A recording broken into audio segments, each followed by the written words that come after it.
Sono Sergio Capaldo, veterinario, che sono contento, sono orgoglioso di partecipare a questa Terra Madre 2020 e alcune riflessioni su quello che è l'allevamento, sul mondo della carne, che ultimamente è stata vituperata, è stata abbastanza aggredita. Secondo me a torto alcune volte, ha ragione, altre volte a torto, nel senso che l'allevamento fa parte di un sistema che l'uomo in modo sapiente ha saputo gestire per tanti anni. Nell'ultimo periodo è stato un'accelerazione esagerata, ma non solo nel mondo delle carni e dell'allevamento, in tutto. Tant'è che il problema grande, secondo il mio parere, visto da veterinario e poi anche ultimamente studiando molto la parte agronomica, il problema è l'agricoltura intensiva. E molti dati che oggi vengono dati anche in riferimento all'allevamento sono fuorvianti, perché il consumo, l'inquinamento non sono praticamente corretti, perché sono fatti su delle linee di allevamento e di agricoltura estremizzati. L'allevamento, se portato in modo corretto, se fatto secondo quelli che sono i canoni di un'agricoltura che oggi può permettersi veramente con gli studi di migliorare il suolo, diventa virtuosa e si va a credito anche di carbonio. Quindi tutto dipende sempre dall'uomo, da come imposta e da come vuole lavorare. Sicuramente devono cambiare i consumi dei cibi in generale, ma l'allevamento diventa una delle cose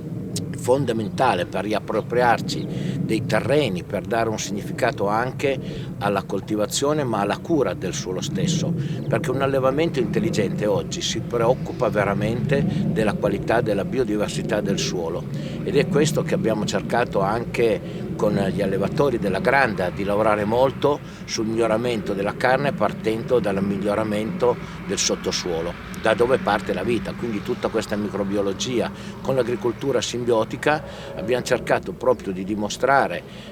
scientificamente come, cambiando la qualità del foraggio, cambiando la qualità della concimazione, le tecniche agronomiche, cambiava anche lo stato di salute, il benessere e la qualità delle carni. Del resto non c'è da stupirsi se torniamo indietro e in modo scientifico cerchiamo di capire come mai i nostri cibi non hanno più gusto, come mai la genetica esasperata delle varietà sia dei vegetali che delle carni, esasperati soltanto per accorciare i tempi, ha portato ad avere un cibo che ha bisogno di condimenti, che ha bisogno di sapore, di aromi per poter avere un gusto, mentre invece dobbiamo ragionare sul nostro biota microbico che abbiamo, che è sensibile a tutti questi cambiamenti, e quindi l'impegno di tornare a fare un'agricoltura sapiente, perché qui è proprio questione di creare dei giovani che oggi possono studiare e in modo intelligente trasformare veramente una realtà che era messa un po' in disparte, cioè quella dell'agricoltore, quella dell'allevatore, invece diventare personaggi importanti di tutta questa filiera. Deve diventare figo e importante saper veramente fare bene l'agricoltore in modo sapiente, perché poi da lì può nascere tutto, dalle verdure, dai nostri vegetali alle carni, ai trasformati. È inutile pensare a una società, a un mondo che non sappia gestire o che non gestisca gli animali, quindi dobbiamo farlo in modo intelligente. La Granda, insieme a questi allevatori e ad altri agricoltori che si sono dedicati di più agli ortaggi, alla frutta, hanno creato una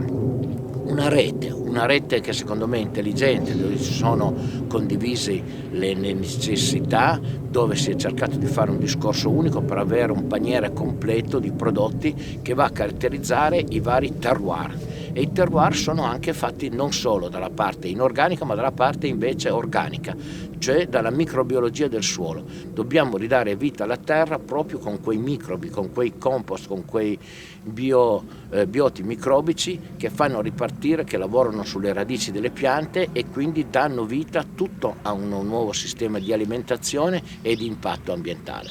Quindi è una categoria unica quella dell'allevatore insieme all'agricoltore, all'orticoltore, frutticoltore e anche i boschi stessi che devono essere curati e gestiti per veramente dare questa grande risposta a quello che è l'ambiente, alla cura dell'ambiente. Questo è il progetto, diciamo, l'insieme che la Granda, insieme all'agricoltura simbiotica e agli altri componenti dell'agricoltura, sta cercando di portare avanti. Grazie ancora per questa opportunità di Terra Madre 2020.